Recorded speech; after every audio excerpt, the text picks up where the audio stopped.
এডুবঙ্গের online প্ল্যাটফর্মে তোমাদের সবাইকে স্বাগতম। তো আজকে একটি খুবই গুরুত্বপূর্ণ ভিডিও নিয়ে হাজির হলাম তোমরা মেডিকেল ভর্তি পরীক্ষা 2025 সর্বশেষ আপডেটগুলো নিয়ে।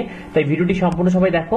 প্রথম যে আপডেটটি তোমাদের যে 2024 ও 25 শিক্ষাবর্ষে তোমাদের মেডিকেল ভর্তি পরীক্ষাটি কিন্তু হবে 200 নম্বরে, অর্থাৎ পরীক্ষাটা হবে 100 নম্বর এমসিকিউ আর 100 নম্বর থাকবে জিপিএ। অর্থাৎ আগে কিন্তু জিপিএ থাকবে 200 নম্বর, এখন তার পরিবর্তে থাকছে 100 নম্বর।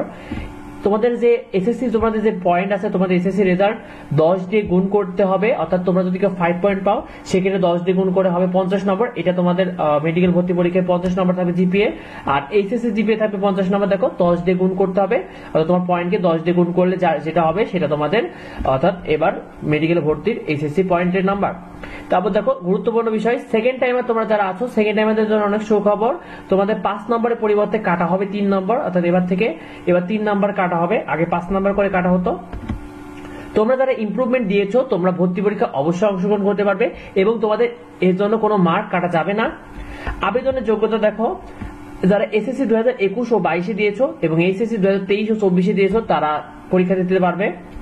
তারপরে বেসরকারি মেডিকেল কলেজের ক্ষেত্রে বেশ কিছু গুরুত্বপূর্ণ বিষয় রেখেছে তারা।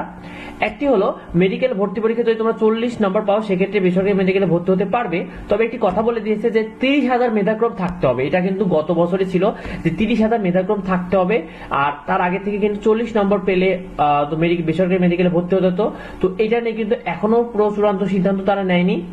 তারপরে দেখো বেসরকারি মেডিকেল কলেজে ভর্তি হতে হলে 19,44,000 টাকা লাগবে এবং পুরো টাকাটাই কিন্তু ভর্তির সময় কলেজ নিয়ে নেবে, এটা তারা বলে দিয়েছে।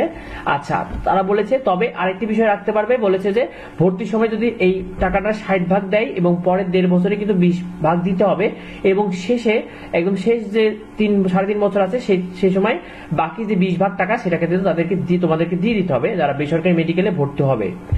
তো ভিডিওটি এ পর্যন্তই, আর তোমাদের সবার জন্য অনেক অনেক শুভকামনা রইল। আর পরবর্তী আপডেট পেতে অবশ্যই আমাদের চ্যানেলটিকে সাবস্ক্রাইব করো এবং যদি কিছু জানার থাকে অবশ্যই ভিডিওতে কমেন্ট করো। দেখা হবে পরবর্তী আপডেট নিয়ে। ধন্যবাদ সবাইকে।